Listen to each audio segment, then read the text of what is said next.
54వ భద్రతా వారోత్సవాలు జరుపుకోవడం జరుగుతూ ఉంది.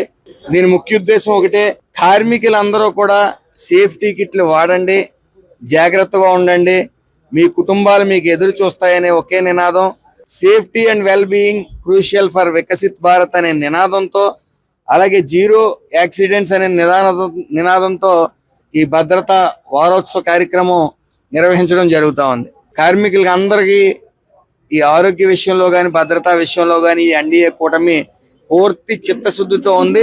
అందులో ఏ విధమైన సందేహం లేదు.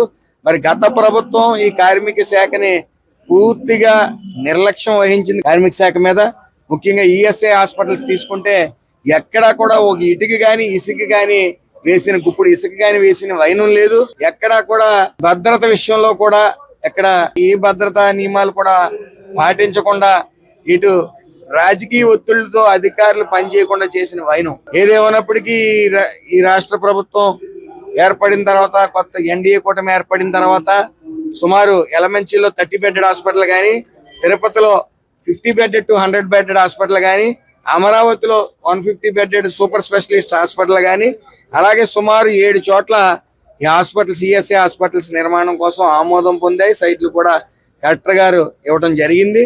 అతి త్వరలో ప్రారంభానికి నోచుకుంటాయి అన్ని కూడా.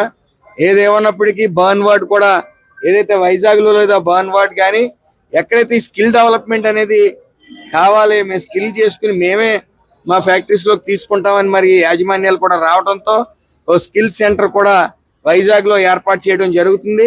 ఎన్డీఏ కూటమి ఏర్పడి 10 నెలల్లో సుమారు 8 లక్షల కోట్లు పైబడి పెట్టుబడులు తీసుకురావడం జరిగింది. దాని ద్వారా 7 నుంచి 8 లక్షల ఉద్యోగాలు ఖచ్చితంగా ఇవ్వగలుగుతాం రానున్న 2-3 సంవత్సరాల్లో. ఏదైతే గత ప్రభుత్వం ఉందో 40 ఇండస్ట్రీస్ ని బయటికి పంపిన వైనం, అలాగే అమర్ రాజా లేదా కియా ఫ్యాక్టరీస్ ని ఆ సంస్థను విస్తరించకుండా అస్తవ్యస్తం చేసిన వైనం, సుమారు హైయెస్ట్ ట్యాక్స్ పేయర్స్ అమర్ రాజాని ఇంచుమించు చాలా రకాల ఇబ్బందులు పెట్టిన వైనం.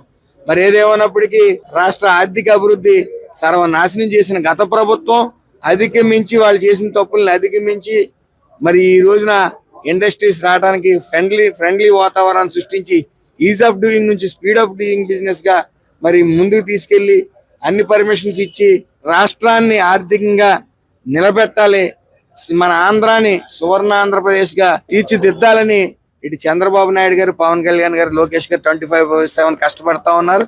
మీరు చూడబోతా ఉన్నారు. అతి త్వరలో మన ఆంధ్ర రాష్ట్రం సువర్ణ ఆంధ్ర రాష్ట్రంగా రూపుదిద్దుకుంటారు.